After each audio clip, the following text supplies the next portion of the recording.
باتیں بتلائی. اللہ ہم سب کو عمل کی توفیق نصیب فرمائے. فرمایا اغتنم خمسا قبل خمس، اغتنم خمسا قبل خمس. لوگوں پانچ چیزوں کے آنے سے پہلے پانچ چیزوں کو غنیمت جانو. اگر آپ کے پاس آج یہ پانچ چیزیں موجود ہیں تو کل کیا بتاؤ، پانچ چیزیں آنے سے پہلے ان پانچ چیزوں کو غنیمت جان لو.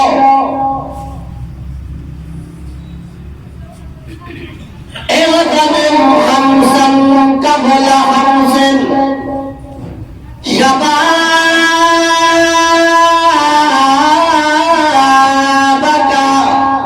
قبل حرمك. بڑھاپا آنے سے پہلے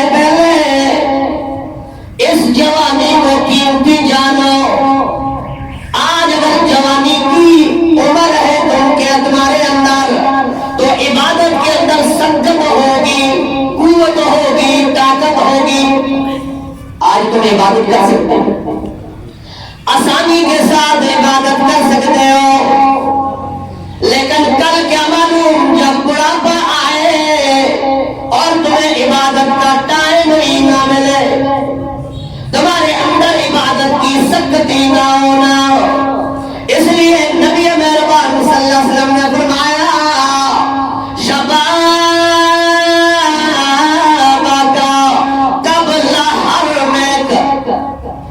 بڑھاپا آنے سے پہلے اس جوانی کو قیمتی جانو.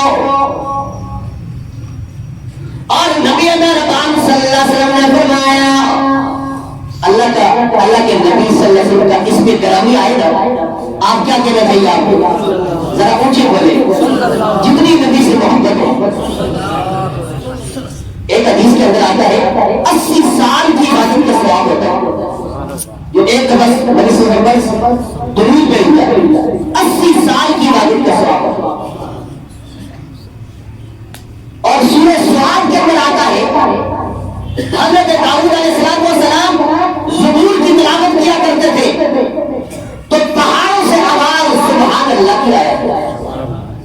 دیکھو پہاڑ پتھر ہے، ان سے جب سبحان اللہ کی آواز آتی ہے اور آپ کے زندہ میں آپ کے اندر تو روح موجود ہے، آپ اللہ کے پیارے ہیں، آپ اللہ کے محبوب ہیں، تبھی تو اللہ نے آپ کو یہاں پر بٹھا دیا. اس لیے زبان اللہ کی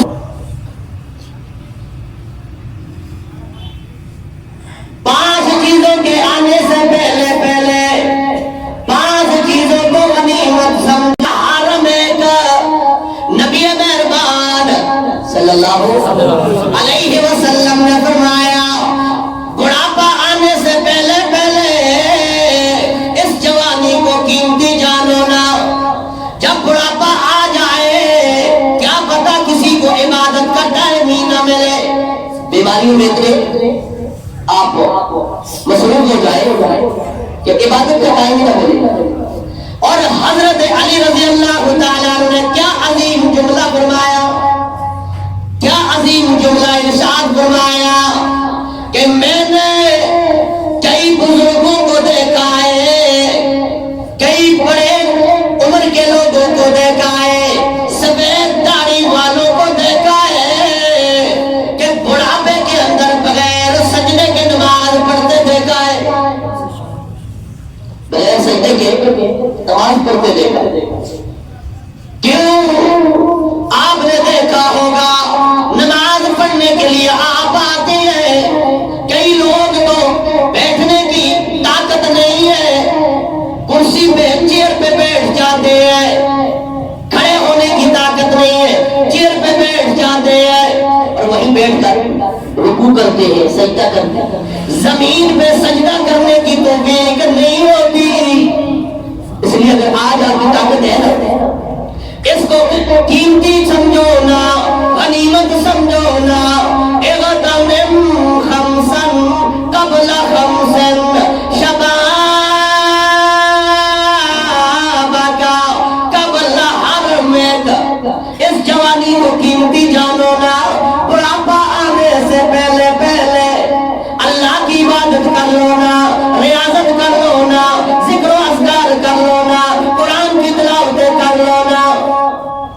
خدا کوئی توفیق نہ ہو.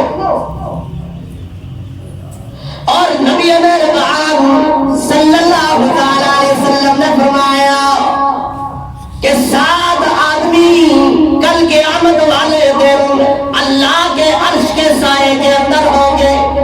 کتنے آدمی؟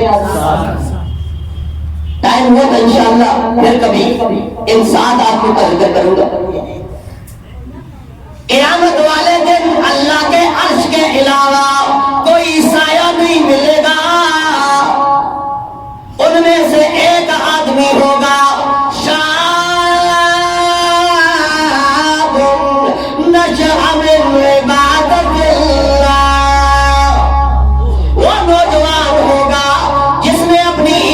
زندگی اللہ کی عبادت میں گزاری ہوگی.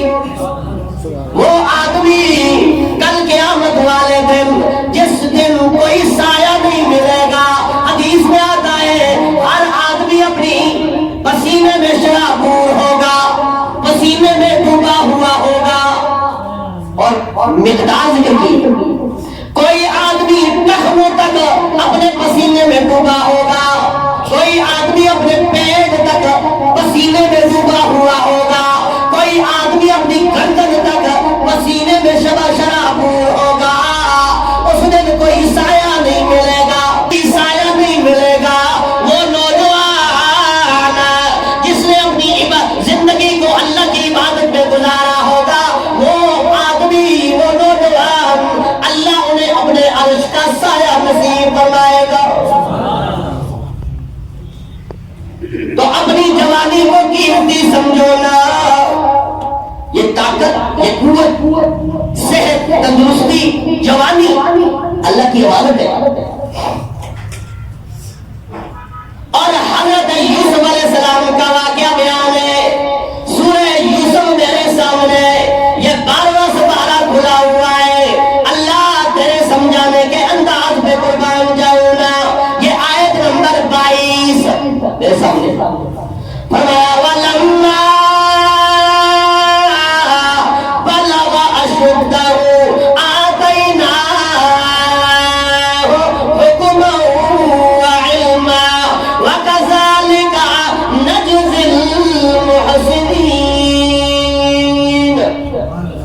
حضرت یوسف علیہ السلام کتنا حسن و جمال دیا تھا. اللہ نے ساری کائنات کا حسن جمع کیا. ساری حسن کے 2 حصے کیے, حسن کے 2 حصے کیے. ایک حصہ ساری کائنات میں پھیلا دیا اور ایک حصہ حضرت یوسف علیہ السلام کو عطا کر دیا. اتنے حسین و جمیل ہوں گے. اور اللہ کا پیغمبر تو شروع ہی سے خوبصورت ہوا کرتا ہے. حضرت یوسف علیہ السلام جوانی کی سرحدوں کو پہنچ رہے ہیں, نوجوان ہو رہے ہیں, جوان ہو رہے ہیں. اللہ کریم نے فرمایا آتینا حکما وعلما. ہم نے اس کو حکمت اور علم کی دولت سے نواز دیا. حضرت یوسف علیہ السلام کو جوان ہوئے نا. جوانی یہ اللہ کی نعمت. پھر نبی کی جوانی علم بھی شامل ہے, حکمت بھی شامل ہے, کمال بھی ہے, اخلاق بھی ہے, ادب بھی ہے, باکمال اللہ کا پیغمبر حضرت یوسف علیہ السلام. اب حسن آیا نا, 7 آزمائش بھی آئی. کیا آزمائش ہے؟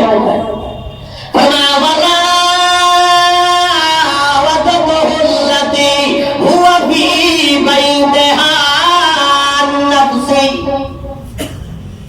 جس گھر کے اندر پل رہے ہیں وہ عورت اسے اپنی طرف بلانے لگی, گناہ کی طرف بلانے لگی. اللہ اکبر, یا حی یا قیوم. 4 مجبوریاں حضرت یوسف علیہ السلام کے سامنے موجود ہے. نوجوان آدمی سے گناہ ہو گیا نا تو کہتے کی کرے جی مجبور ہو گیا, غلطی ہو گئی. مجبوریاں سامنے موجود ہے. حضرت یوسف علیہ السلام جوان ہے, نوجوانی کی عمر ہے, طاقت بھی ہے گناہ کرنے.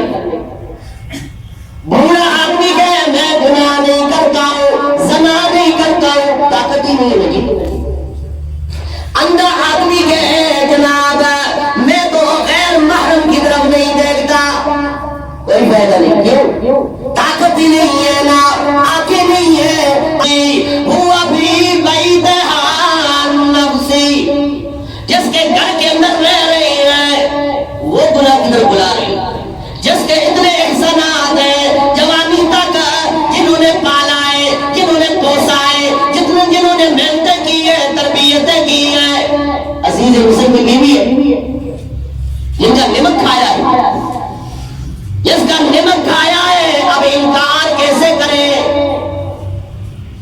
تیسری مجبوری وَغَلَّقَتِ الْأَبْوَابَ، اور سارے دروازے بھی بند، سارے دروازے بھی بند، وَقَالَتْ حَيِّتَ لَكَ، اور زلیخا کہنے لگی میری طرف آ۔ دروازے بند کر دیے، تنہائی کے اندر ہے، کوئی دیکھنے والا نہیں، کوئی سننے والا نہیں ہے۔ اور روایات میں آتا ہے زلیخا نے جب حضرت یوسف علیہ السلام کو بلانا شروع کیا تو خیال آیا، دوڑ کر گئی، کونے کے اندر ایک بت پڑا ہوا تھا، جلدی جلدی گئی، اسے الٹا کر کے اوپر ایک چادر ڈال دی۔ یوسف علیہ السلام نے کہا یہ کیا کر رہی ہے آپ؟ یہ آپ نے کیوں ڈالتا ہے؟ کہا اس وجہ سے یہ ہمارا معبود ہے، یہ ہمارا خدا ہے، اور تمہیں گناہ کی طرف بلا رہی ہوں نا، مجھے یہ حیا آتا ہے کہ اس کے سامنے میں تمہارے ساتھ گناہ کا عمل کیسے کروں؟ حضرت یوسف علیہ السلام نے فرمایا اللہ کی قسم ہے تو جھوٹے خدا کے سامنے تمہیں حیا آتی ہے، گناہ نہیں کر رہی ہے، تمہیں سچے خدا سے حیا کیوں نہ کرو؟ قال معاذ اللہ ان ربی احسن مثواي، اگر تو میری محسن ہے نا، اللہ کی قسم ہے میرا رب نے مجھے ٹھکانہ دیا ہے، وہ سب سے بڑا محسن جس نے مجھے پالا ہے، جو میرا پروردگار ہے، میرا خالق اور مالک ہے، اس رب سے میں حیا کیوں نہ کروں؟ ان ربی احسن مثواي انه لا يفلح الظالمون۔ وہ آدمی اللہ کی ذات ظالموں کو بلا کامیابی نہیں دیا کرتی ہے۔ تو جوانی کو قیمتی جان، نبی مہربان صلی اللہ علیہ وسلم نے فرمایا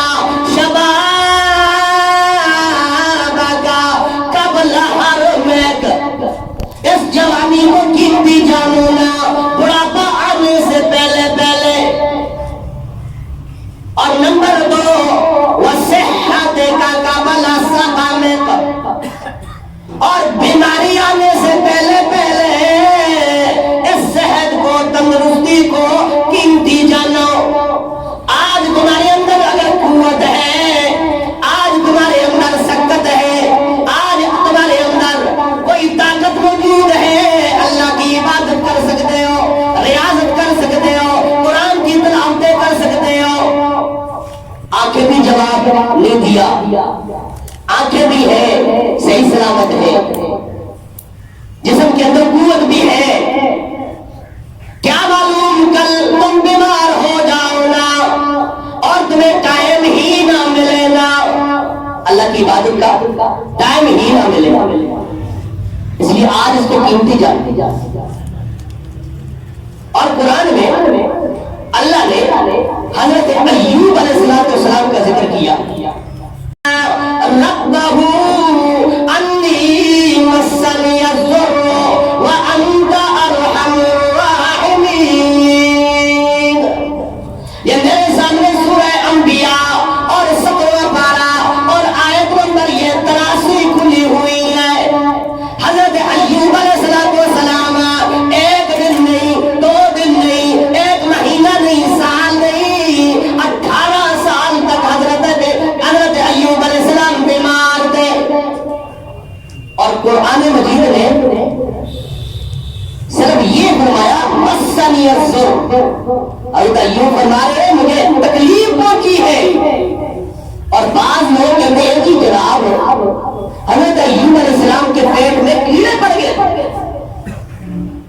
ہمارا مسلمانوں کا یہ ایمان ہے، اہل سنت والجماعت کا یہ عقیدہ ہے کہ نبی کا مرنے کے بعد کیڑے نہیں پڑتے جسم کے اندر، تو جسم زندگی میں کیسے کیڑے پڑ گئے؟ یہ نبی کی توہین ہے۔ قرآن اور سنت میں جتنی بات کی ہے اتنی پر بڑا ایمان ہونا چاہیے۔ حضرت ایوب علیہ السلام بیمار ہیں اور دعا کر رہے ہیں، مسنی الضر وانت ارحم الراحمین، اے اللہ میں بیمار ہوں، تکلیف میں ہوں، مصیبت میں ہوں، پریشانی میں ہوں، اللہ 18 سال ہو گئے ہیں اور حضرت ایوب علیہ السلام پہ آزمائش آئی، صرف جسم تکلیف پہ نہیں ہوا، روحانی طور پر بھی تکلیف پہ، اس طرح چھت گری حضرت ایوب علیہ السلام کے مکان کی، اور بچے تھے وہ بھی شہید ہو گئے، بیوی تھی وہ بھی شہید ہو گئی، مویشی تھے، مال کا دولت تھی ساری ختم ہو گئی۔ اتنی بڑی آزمائش اور پھر 1 2 3 18 سال فرمانے لگے، مسنی